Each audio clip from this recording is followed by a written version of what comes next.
Yang saya hormati Rektor Universitas Hasanuddin, Profesor Dr.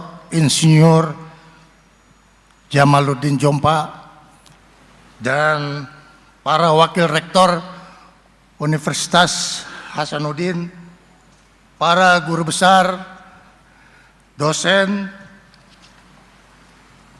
dan semua sivitas akademika Universitas Hasanuddin yang saya banggakan, khususnya adik-adik mahasiswa yang saya cintai.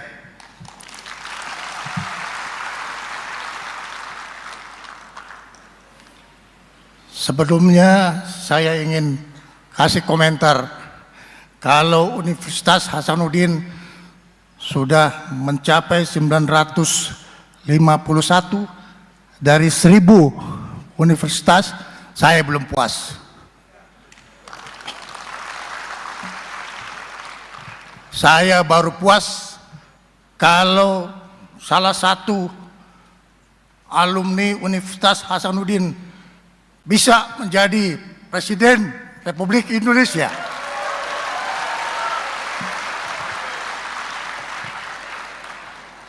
Tapi memang susah, Pak Rektor, kita tahu dirilah. Nama Bapak juga sudah jauh dari radar. Namanya Bapak Jamaluddin Jompa, padahal kriteria tradisional itu ada O di belakangnya. Kecuali kalau mau Bapak ganti menjadi Jamaluddin Jompo, saya kira nggak ada yang mau. Ya itulah, kita memang yang penting jiwa, semangat, pengabdian tidak boleh pudar, karena kita memang diberi takdir oleh Allah Subhanahu wa Ta'ala untuk bisa bertakwa kepada Tuhan yang Maha Kuasa, dan juga yang paling penting sebagai umat manusia kita harus menghormati orang tua kita masing-masing. Tanpa kehadiran orang tua, kita semua tidak mungkin berada di tempat ini yang sangat kita hormati. Dulu waktu saya kecil, kira-kira umur saya 8 tahun, saya suka masuk ke kampus lama di apa Pak namanya? Di Baraya, ya. Karena kebetulan saudara kandung saya adalah mahasiswa Universitas Hasanuddin di kampus lama pada waktu itu bersama Pak Yusuf Kalla. Saya masih kecil. Saya juga belum tahu kalau saya bisa berdiri di sini. Ya itulah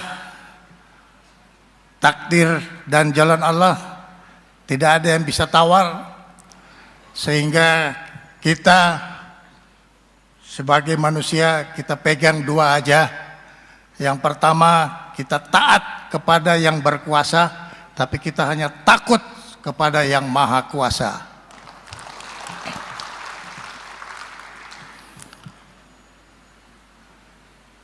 Adik-adik mahasiswa yang saya banggakan, kalau para sesepuh-sesepuh ini susah saya berbicara dengan beliau karena dia sudah lebih tinggi ilmunya dari saya. Jadi saya ingin ngobrol dengan adik-adik yang ada di atas sana, dan saya bermaksud untuk menyemangati adik-adik semua. Saya pernah 15 tahun yang lalu masuk di auditorium ini. Kalau tidak salah, rektornya itu Pak Profesor Paturusi. Saya pernah masuk ke ruangan ini dan saya ngobrol. Mungkin sudah semua lulus dan sudah menjadi pengabdi kepada masyarakat. Jadi Universitas Hasanuddin ini universitas sejarah. Sejak pemberontakan Kahar Muzakar yang mengganggu keamanan di Sulawesi Selatan, kampus ini sudah ada. Dan kampus ini selalu dijaga oleh Tentara Nasional Indonesia agar supaya jiwa dan semangat para sesepuh bahwa di Sulawesi Selatan harus ada kawah candra di muka untuk melahirkan para pengabdi intelektual bangsa yang berasal ataupun yang ada di Sulawesi Selatan. Dan alhamdulillah sudah banyak sekali yang melahirkan pengabdi-pengabdi yang sangat kita banggakan, antara lain Pak Yusuf Kalla. Hanya memang tidak ada prajurit TNI yang dari Sulawesi Selatan yang bersekolah atau di Universitas Hasanuddin sehingga dia menjadi tampuk yang paling tinggi. Tapi kita waktu itu jaga dari luar Unhas. Ya. Kita jaga Unhas sehingga hari ini minta maaf saya datang dengan baju loreng ini juga untuk menjaga Unhas. Bukan untuk mengokupasi Unhas. Kita harus menjaga Unhas ini sebagai universitas yang menjadi simbol persatuan nasional yang berasal dari Indonesia Timur. Sangat-sangat diperlukan simbol-simbol yang menyemangati perjuangan kita. Dan Unhas ini adalah salah satu tempat di mana kita mempunyai suatu pejuang-pejuang yang mempunyai kapasitas yang sangat tinggi. Dua gambar yang ada di depan adik-adik sekalian ini menunjukkan semangat kita sekarang dan semangat kita yang akan datang. Saya tahu Pak Gubernur Andi Pangerang Petarani, saya masih kecil waktu itu. Ini sebetulnya seorang prajurit TNI yang dikasih pangkat mayor tituler oleh Bung Karno. Karena pada waktu itu semua gubernur di seluruh Indonesia karena situasi keadaan darurat diberi pangkat mayor tituler. Jadi beliau adalah seorang prajurit TNI yang diberi pangkat dan mempunyai jabatan sebagai gubernur Sulawesi Selatan dan Tenggara pada waktu itu. Jadi itulah kebanggaan kita sebagai keluarga besar yang berasal dari Sulawesi Selatan. Dan saya juga merasa bangga bahwa saya adalah Menteri Pertahanan nomor 2 dari Sulawesi Selatan setelah Pak Yusuf.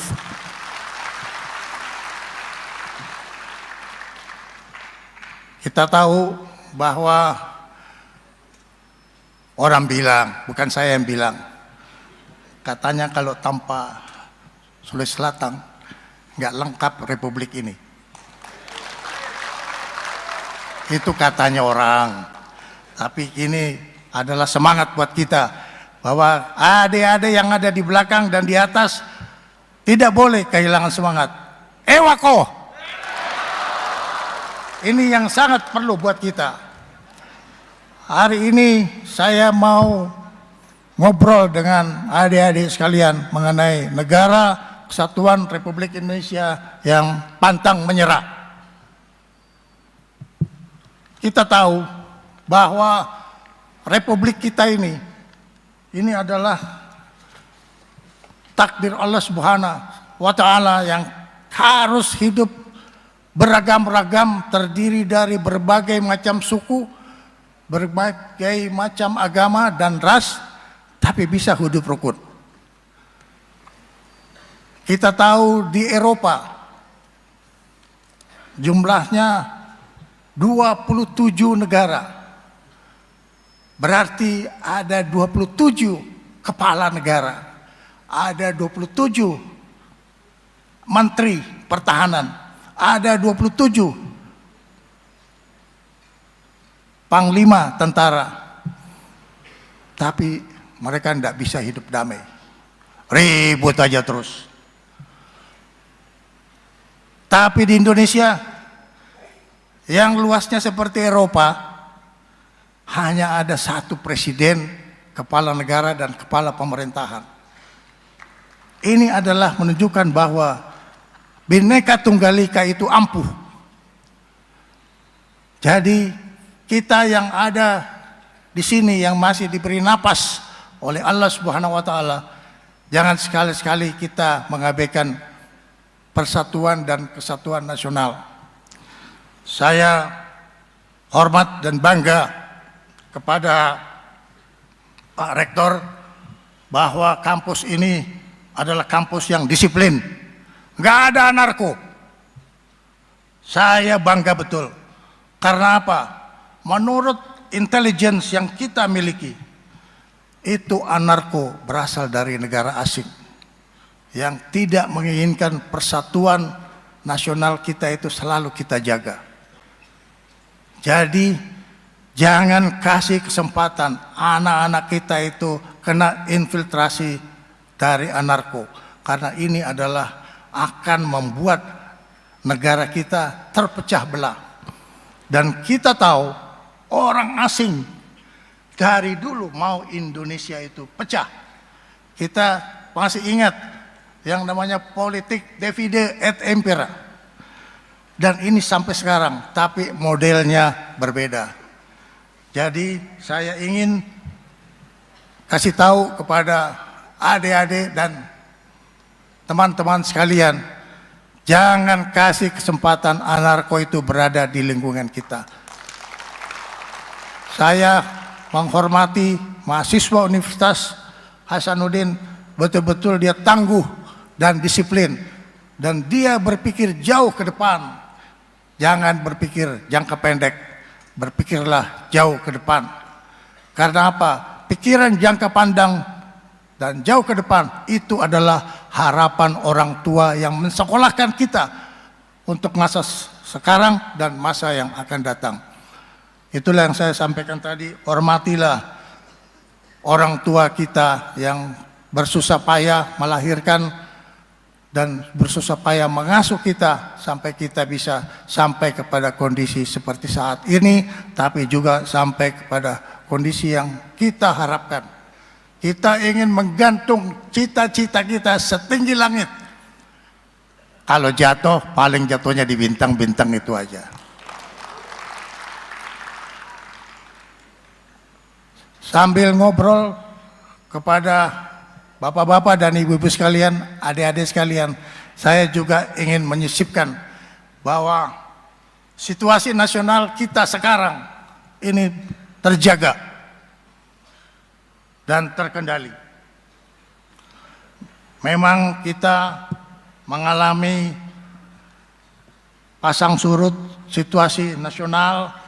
Baru saja kita mengalami musibah yang terjadi di 3 provinsi, Sumatera Utara, Sumatera Barat, dan Aceh, yang sampai dengan tadi pagi korban meninggal sudah 961 jiwa orang, dan kita doakan semoga arwah mereka syuhada ini bisa mendapatkan tempat yang terbaik di sisi Allah Subhanahu wa taala. Kemudian kita juga, saya katakan terjaga, bahwa situasi yang kita hadapi di Papua yang ingin membuat negara kesatuan Republik Indonesia ini mau dipecah, tapi sampai dengan saat ini kita utuh seutuh-utuhnya. Jadi kalau adik-adik melihat peta yang di belakang dari tulisan itu, bahwa kita dari ujung Sabang sampai ke Merauke, sampai ke Bovendigul, itu kita jaga dan kita kendalikan supaya semua rakyat Indonesia bisa aman dan nyaman menikmati kemerdekaan.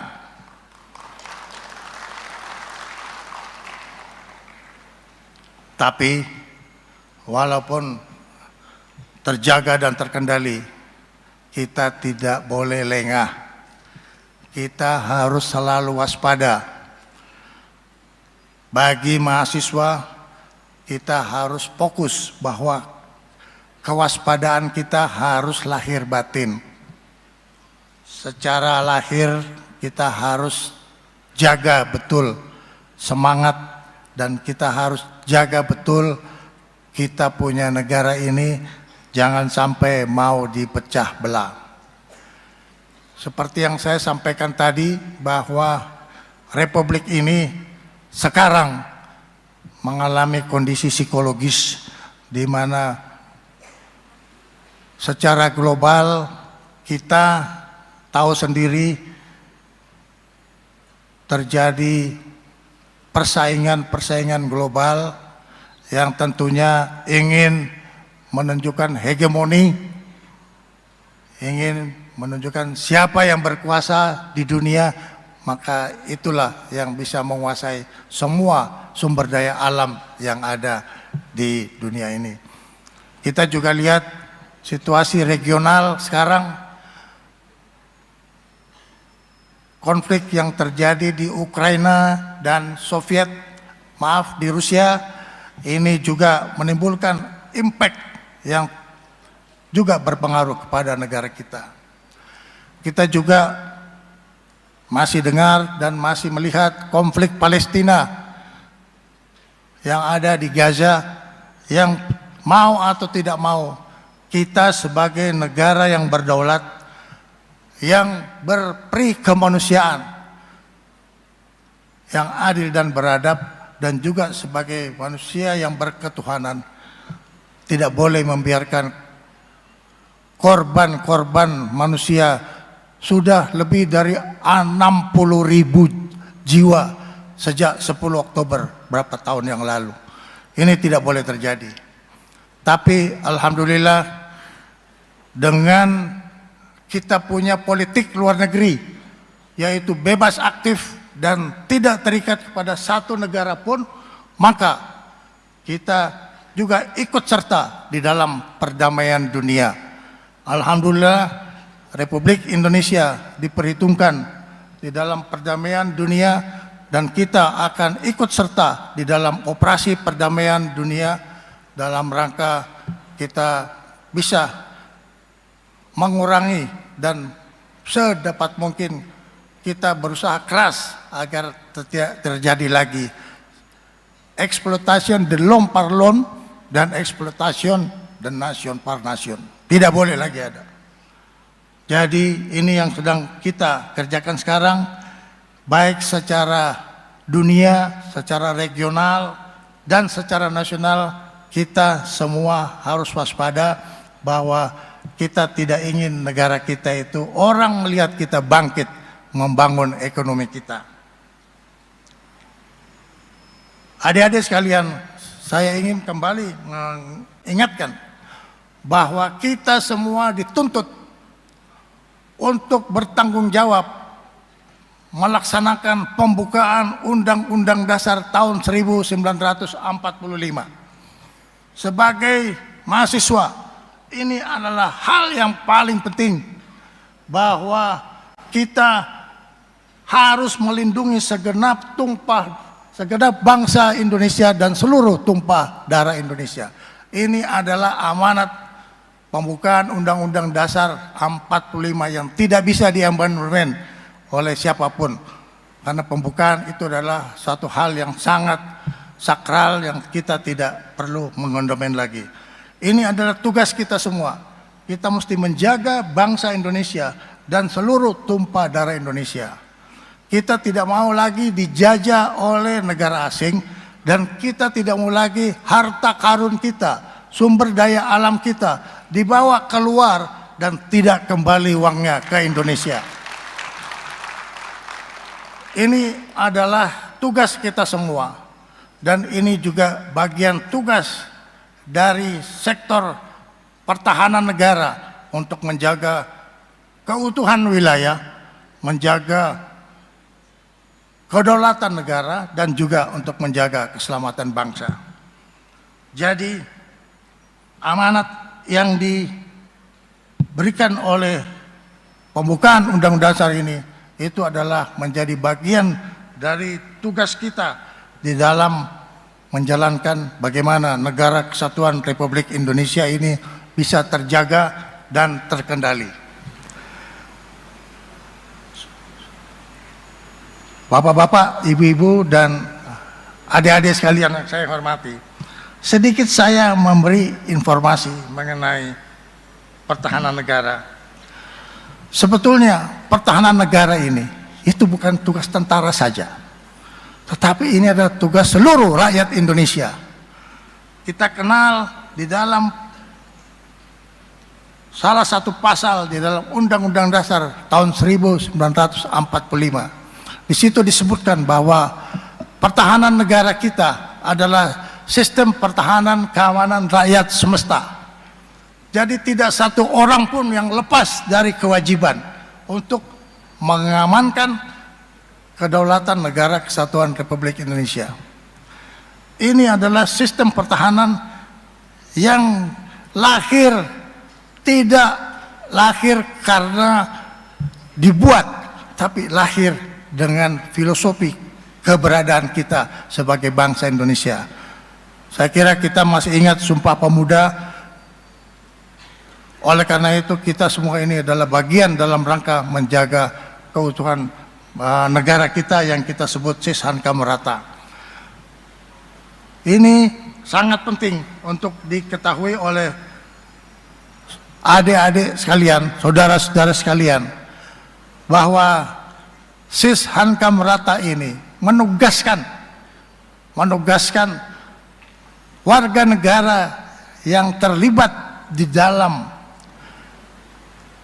gelar kekuatan pertahanan yang kita sebut sebagai kekuatan Tentara Nasional Indonesia dan kekuatan Kepolisian Republik Indonesia. Ini adalah kekuatan utama di dalam pasal 30 Undang-Undang Dasar. Secara khusus saya ingin menyampaikan kepada para mahasiswa sekalian bahwa pertahanan Indonesia itu mempunyai satu tagline. Dia mempunyai satu kalau boleh saya katakan satu formula yang disebut sebagai strategi pertahanan yang defensif aktif. Mungkin para mahasiswa melihat sekarang kita sedang bekerja keras untuk bagaimana supaya strategi pertahanan negara ini bisa terus kita tingkatkan, bangkitkan agar kita menjadi negara yang berwibawa baik di nasional maupun di internasional. Jadi pertahanan defensif aktif yang kita kembangkan ini adalah bukan satu pertahanan yang sifatnya mau ofensif. Kita tidak ingin mengganggu tetangga, kita tidak ingin mengganggu negaranya orang, tapi kita juga tidak ingin diganggu oleh orang lain di negara kita. Oleh karena itu, implementasi daripada strategi pertahanan negara ini kita kembangkan terus dan kita terus waspada. Secara fisik saya ingin sampaikan bahwa sebetulnya defensif aktif itu ditujukan untuk apa? Ini ditujukan agar supaya negara bisa membangun ekonominya. Kenapa? Negara ini sangat kaya. Negara ini sangat kaya. Ada lagunya Kus Plus zaman dulu, itu dia bilang kalau tongkat ditanam langsung jadi tanaman. Kira-kira begitulah. kesuburan negara kesatuan Republik Indonesia.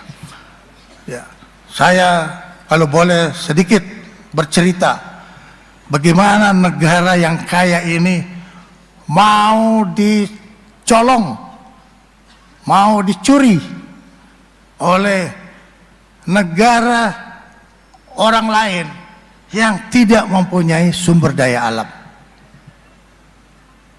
Saya kasih contoh bahwa di Bangka Belitung kita mempunyai hasil timah yang sangat besar di dunia. Ada negara, saya nggak sebut, dia bisa jadi negara pengekspor timah nomor di bawah 10 besar, tapi dia tidak punya penghasilan timah. Dari mana bisa terjadi? Itu karena kita tidak jaga kita punya sumber daya alam kita, sehingga terjadilah illegal mining. Para mahasiswa ingat sejarah bahwa di tahun 77 kita berhasil memberantas penyelundupan timah ke luar negeri, tapi dia hanya sampai umur 21 tahun. Di tahun 98 sampai dengan tahun 2025 bulan September, semua penghasilan timah kita itu tinggal 20% yang ada di Republik yang bisa dikelola oleh BUMN PT Timah. 80% dibawa keluar tanpa membayar pajak, tanpa membayar apapun kewajiban orang untuk membayar. Ini ironi bangsa kita. Apakah kita mau membiarkan ini untuk nanti adik-adik mahasiswa akan menjadi negara miskin karena kekayaan alamnya disedot terus ke luar negeri? Tentunya semua kita ini tidak ada yang mengharapkan seperti itu. Jadi bisa dibayangkan sejak tahun 98 sampai dengan 2025 September, penghasilan timah kita itu keluar 80%. PT Timah yang seharusnya dia itu bisa menjadi pembanding Pertamina itu melorot jauh ke bawah. Padahal kita pernah 21 tahun mengangkat sumber daya alam yang dikelola oleh PT Timah. Hampir serupa kita punya pengelolaan minyak dan gas yang dikelola oleh Pertamina.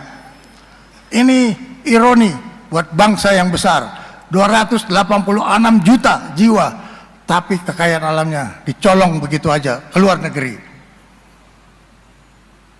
Tapi itu hanya berlaku 21 tahun. Bayangkan dari 2025 dari 98 sampai 2025 itu berapa tahun? Hilang semuanya. Sampai mestinya PT Timah sampai dengan akhir Desember ini setiap tahun dia mesti mempunyai revenue kurang lebih 20 sampai 25 triliun. Tapi apa yang terjadi? Mereka hanya dapat 1,3 triliun per tahun. Bayangkan. Jadi ini kita harus mengevaluasi.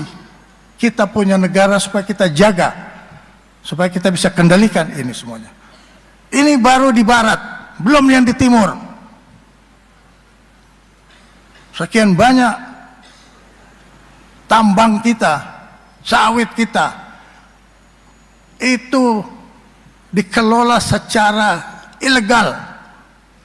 Para mahasiswa harus ingat bahwa hutan lindung di Indonesia itu harus dijaga. Sebab Tuhan sudah memperingatkan kita dengan kejadian di Aceh, Sumatera Barat, dan Sumatera Utara, bahwa kita tidak menjaga hutan lindung. Apa yang terjadi? terjadilah longsor, banjir, dan memakan 961 jiwa bangsa Indonesia. Ini adalah siapa? Kesalahan kita. Kita tidak jaga sistem kita. Itulah gunanya defense, supporting ekonomi itu sangat penting. Kalau negara kaya, dia harus punya tentara yang kuat.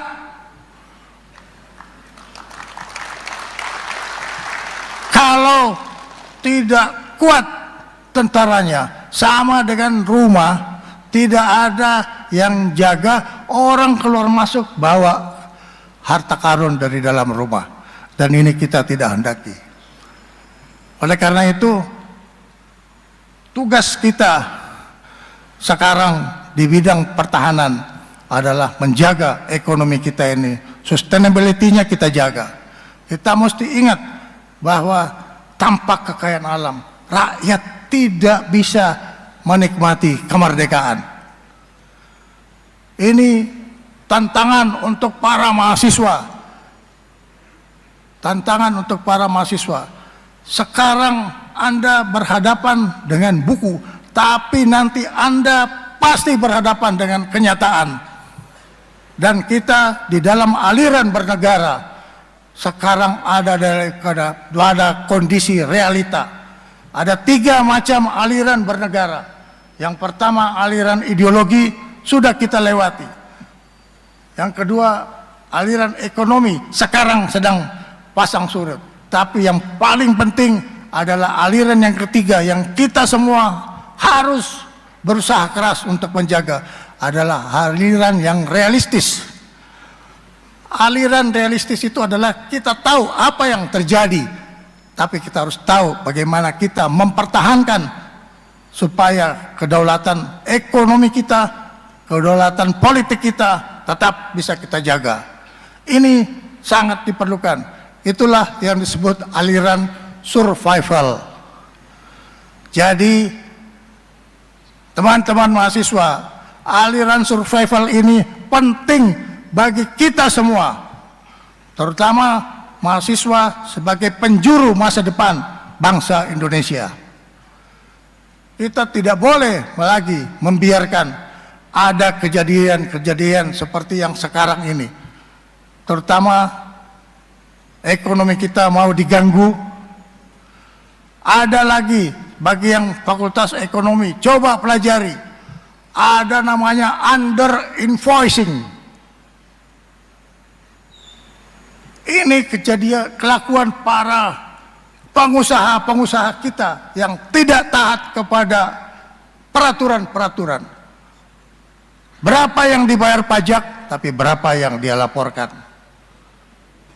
Kebohongan-kebohongan ini harus menjadi koreksi dari adik-adik mahasiswa sebagai penjuru masa depan.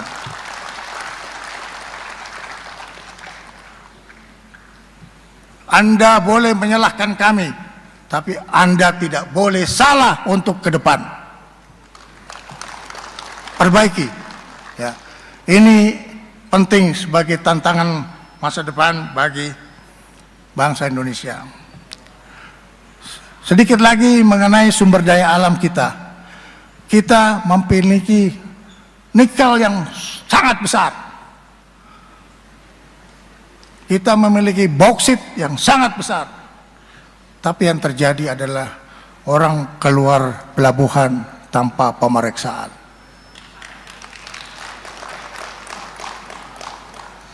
Orang keluar bandara tanpa diperiksa. Begitu kita melakukan tindakan-tindakan penertiban, kita lakukan pemeriksaan, orang-orang yang biasa lolos tanpa pemeriksaan masih merasa tidak ada pemeriksaan. Pada satu hari dia lewat dengan membawa ilegalnya itu ke Tanggor. Ke Tanggor itu apa ya? Apa itu? Saya lupa ya, saya terlalu lama tinggal di Jakarta jadi saya susah itu. Kepegang sama petugas. Ternyata dia lupa bahwa hari ini sudah ada pemeriksaan. Jadi sebelumnya itu dia laksanakan aja. keluar masuk, bawa ilegal. Bayangkan adik-adik mahasiswa, begitulah kedaulatan ekonomi kita sekarang diancam orang. Tapi juga pakai bangsa sendiri. Inilah kalau kita mau di divide et impera. Itu. Jadi jangan sekali-sekali harus dari Universitas Hasanuddin yang keluar serang itu mereka, ewako ya, serang itu korupsi, serang itu ilegal. Kalian itu adalah negarawan, hanya belum saatnya duduk di kursi negarawan. Tapi semangatmu harus kau pelihara ya. Jadi kita menghadapi musuh dalam selimut yang tidak menginginkan negara kita bangkit ekonominya. Itu under invoicing selama 20 tahun. Ini sebagai informasi bapak-bapak dan ibu-ibu sekalian, kurang lebih 800 miliar US dollar kerugian negara. 20 tahun.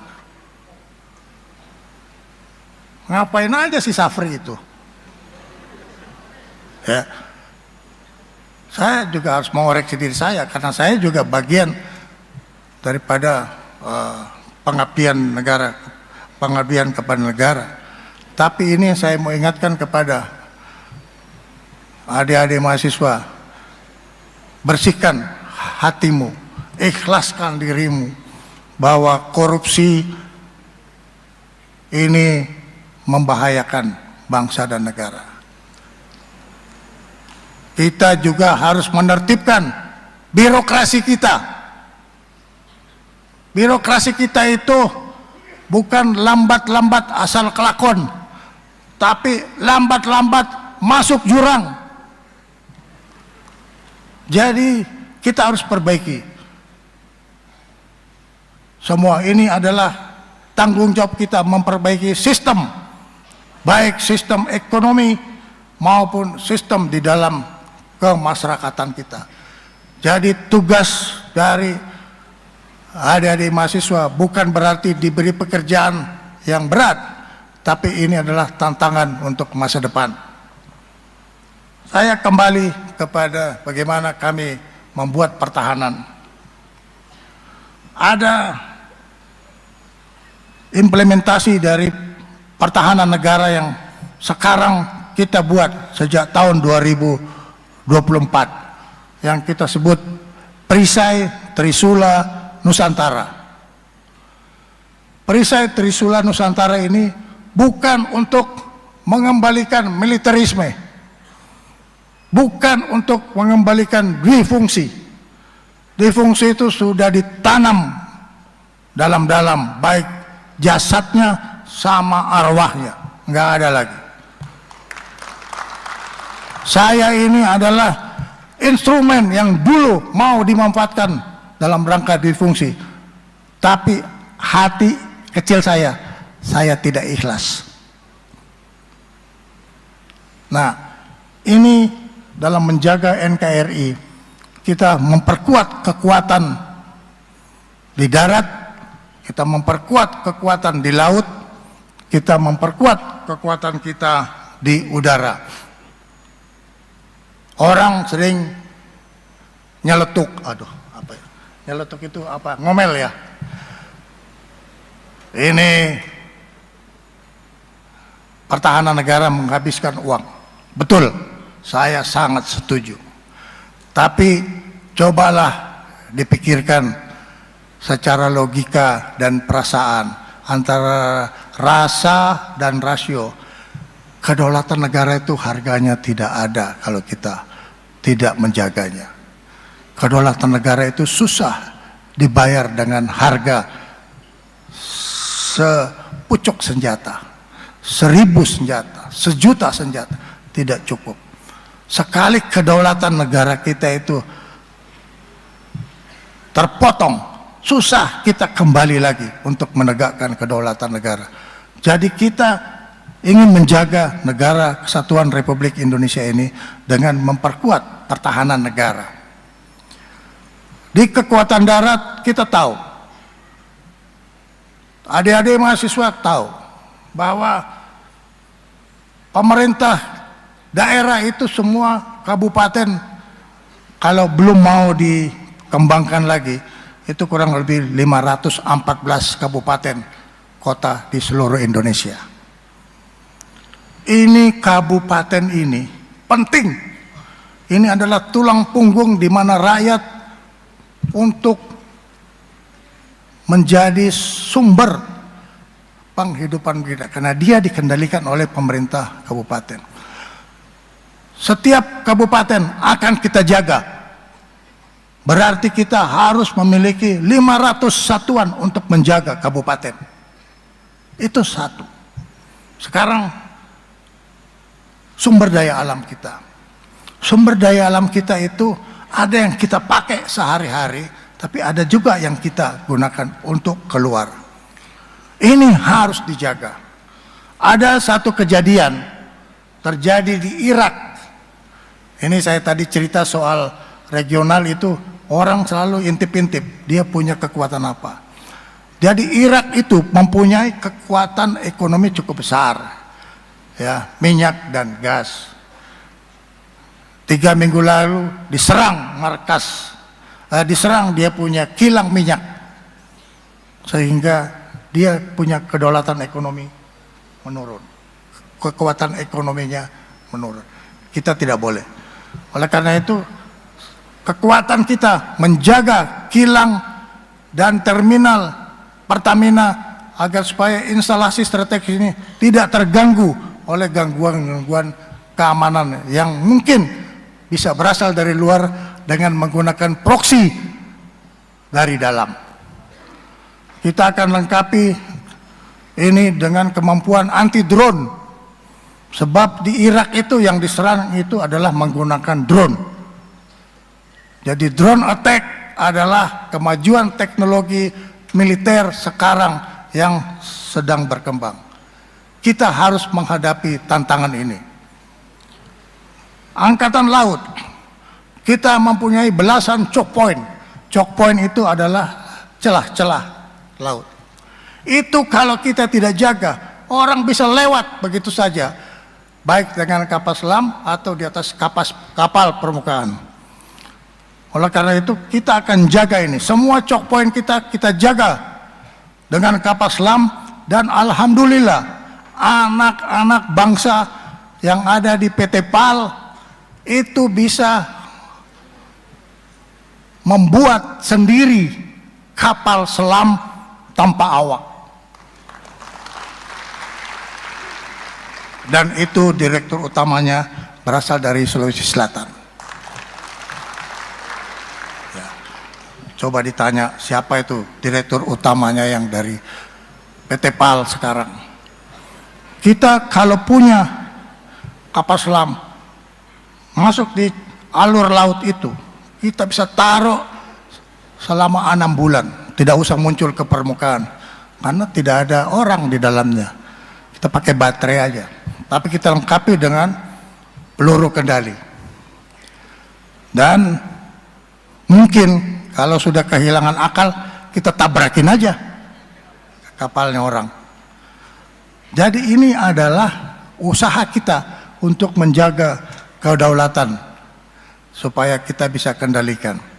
Di Angkatan Udara kita akan bikin selimut udara di tempat ini, di Sultan Hasanuddin, lapangan udara Sultan Hasanuddin. Nanti dia jadi pangkalan sebelah timur dari Angkatan Udara. Nanti akan banyak pesawat tempur yang ada di sini untuk standby menghadapi berbagai gangguan. Gangguan itu tidak harus secara fisik kita lihat, tapi bisa secara psikologis sudah masuk di dalam kehidupan bangsa Indonesia. Ini mau kita bikin. Di sebelah timur kita bikin, di sini dia punya pangkalan aju, dan kita juga bikin di sebelah barat pangkalan aju untuk Angkatan Udara. Jadi memang mahal harga kedaulatan negara itu. saudara-saudara sekalian, mahal. Oleh karena itu kita berusaha keras agar supaya tidak terjadi penyelundupan. Itu harus kita kelola sendiri. Kita sudah punya strategi sendiri. Tadi dijelaskan sama Pak Rektor mengenai Astacita. Kita sudah punya cara sendiri. Nah, kita sekarang dituntut bagaimana supaya anak-anak muda kita, terutama yang mempunyai latar belakang STEM, itu bisa ikut aktif di dalam menjadi bidan teknologi militer yang kita hadapi. Ada bukan pepatah tetapi suatu nasihat dari negara Eropa, Civis Pacem Parabellum. Ini menunjukkan bahwa kalau kau mau damai, kau siap, kau punya kekuatan pertahanan. Ini yang kita kerjakan. Kita ingin rakyat kita itu tenang, aman, tapi kita kerja keras untuk membangun pertahanan kita di darat, laut, dan udara. Ini penting.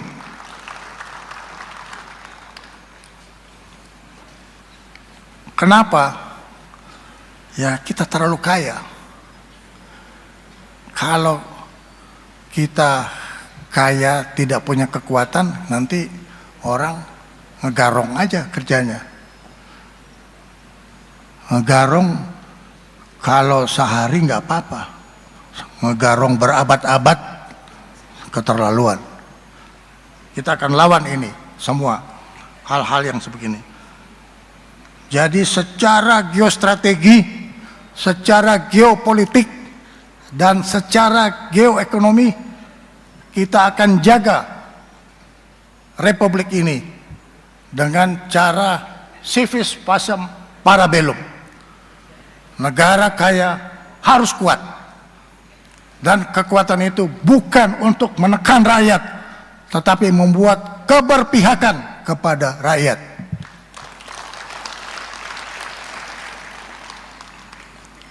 Oleh karena itu, adik-adik, teman-teman mahasiswa, kau coba merenung bahwa kelangsungan hidup negara ada di tangan kalian nantinya. Oleh karena itu, saya ingin kasih satu bekal yang saya dapatkan pada saat saya tidak punya jabatan. Saya sudah pensiun sebagai Wakil Menteri Pertahanan. Saya pergi sekolah di NATO School, North Atlantic Treaty Organization. Saya pergi sekolah dengan saya biaya sendiri, dan saya mendaftar dan saya diterima karena mereka tahu bahwa saya memang fokus kepada profesional. Saya bukan anggota partai politik sampai sekarang, ya, tapi saya khusus orang profesional. Memang teman-teman sekalian, orang profesional itu harus siap. Kalau orang profesional itu ada di dalam iklim politik, kau siap-siap untuk mengalah. Kau siap-siap untuk mengalah. Tapi kau tidak pernah akan tersisihkan. Jadi seorang profesional harus terus maju.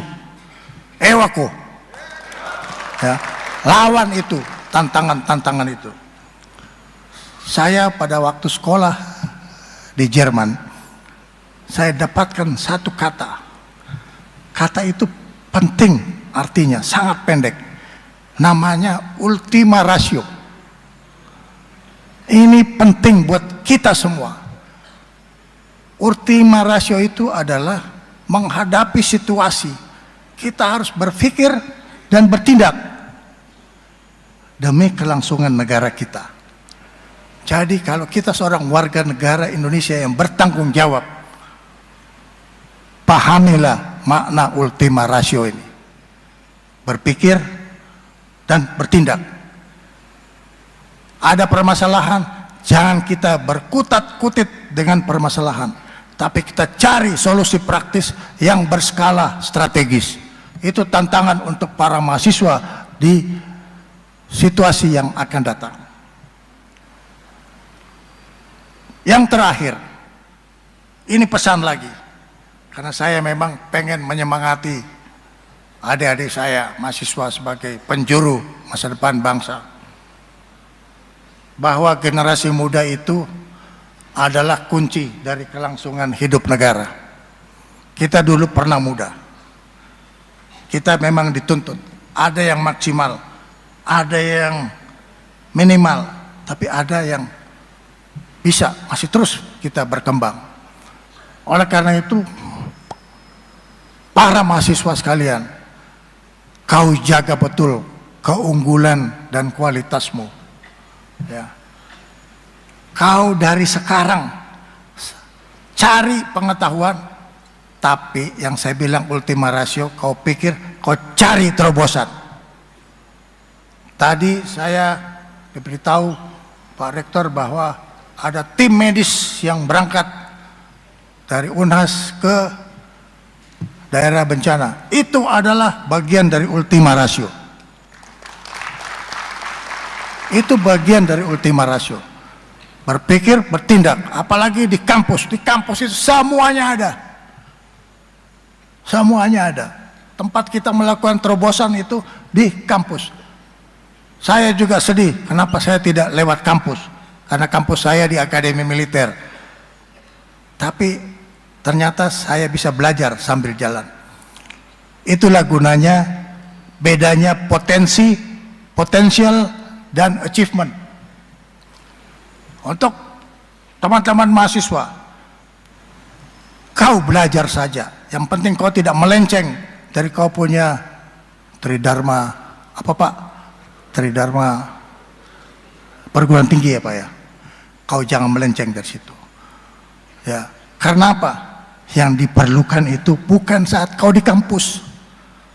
Yang diperlukan itu saat kau sudah implementasi hasil potensimu. Itu namanya achievement. Biar kau nomor 1 di kampus. Kalau begitu kau keluar, kau nggak bikin apa-apa. No way. Jadi yang paling penting itu achievement. Begitu kau keluar dari kampus, kau cari terobosan. Itu, kau cari terobosan. Kau sudah punya pengetahuan, cari terobosan. Nah, pada saat kau sudah ada di lapangan, kau harus pasang badan, ambil risiko. Jangan ikut-ikut orang, kau harus tampil, ambil risiko. Baik itu risiko perorangan maupun risiko kelompok. Yang penting ikhlas dan tujuannya baik. Kau sebagai generasi muda nantinya kau pasti akan mengalami pasang dan surut. Nggak ada pasang terus atau surut terus, tidak ada. Tergantung bagaimana kau melakukan terobosan dan kau ambil risiko. Kau pasti bisa kuat menghadapi pasang surut daripada kehidupanmu di masa akan datang. Yang ketiga, ya seperti biasa. Begitu ada masalah, hadapi dan uji. Jangan begitu ada masalah kau melenceng, kau minggir. Jangan. Generasi muda tidak boleh menjadi generasi safety player. Ya. Kau harus menjadi generasi risk taker. Itu yang paling penting. Ya, tapi dari keseluruhan ini sebagai orang yang mengabdi kepada bangsa negara, kau harus loyal kepada amanat konstitusi. Kau harus loyal kepada amanat konstitusi. Kau harus loyal kepada Pancasila. Jangan hanya itu bisa di mulut, tapi kau terapkan. Kau harus loyal kepada Undang-Undang Dasar 45. Tadi saya sebut sekian banyak sumber daya alam lari keluar. Kenapa? Kita tidak mempelajari lebih dalam apa maknanya pasal 33 Undang-Undang Dasar tahun 1945. Padahal itu kalau kita pelajari mulai dari ekonomi berdasarkan kekeluargaan sampai dengan bumi, air, dan apa isinya, itu harus dimanfaatkan untuk kepentingan rakyat. Ini yang kita alpa melaksanakannya, dan ini tantangan buat kita sekarang dan yang akan datang. Dan yang paling terakhir, supaya tahu bahwa kami ini seperti yang saya sebut tadi, tidak kepengen menjadi okupan. Tidak ada kecurigaan kita menjadi okupan, mau kuasai. Tidak, udah selesai. Ya. Kita ingin menjadi national safety belt. Slide. Saya ingin kita menjadi national safety belt untuk mendukung pembangunan ekonomi kita. Jadi kita itu ada di lingkar pengamanan. Nah, seringkali timbul pertanyaan, ada apa itu tentara di dalam kementerian dan lembaga? Jawabannya mudah. Kalau itu permintaannya pemerintah, itu permintaannya kementerian dan lembaga, dan dia dianggap capable dan kredibel dan punya integritas yang saya sebut tadi, ya dia harus pensiun.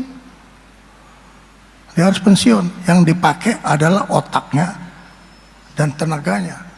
Cuma hatinya mantan-mantan prajurit itu adalah Pancasila dan Undang-Undang Dasar 45 yang sudah pernah diuji. Jadi ini adalah pilihan. Kalau tidak mau, dia juga pulang kampung, dia pelihara ayam, pelihara bebek, nggak ada masalah. Jadi ini saya ingatkan bahwa Republik kita ini harus kita jaga baik-baik, dan kita harus kendalikan semua yang ada di permasalahan yang kita hadapi ini. Saya kira teman-teman sekalian, saya mungkin terlalu lama menyampaikan penjelasan ini, tapi saya memang kangen ngobrol. Saya minta maaf menunda terus permintaan Pak Rektor, bukan karena saya apa-apa, tapi saya memang waktu saya kemarin masih ada di Aceh. Kemarin malam saya harus tidur di pangkalan udara karena harus bicara dengan para pilot-pilot penerbang kita kekurangannya apa, dan hari ini saya ada di kampus. Nah, setelah ini saya kembali lagi untuk melihat pendidikan batalion yang akan membantu para bupati-bupati yang kita persiapkan ini.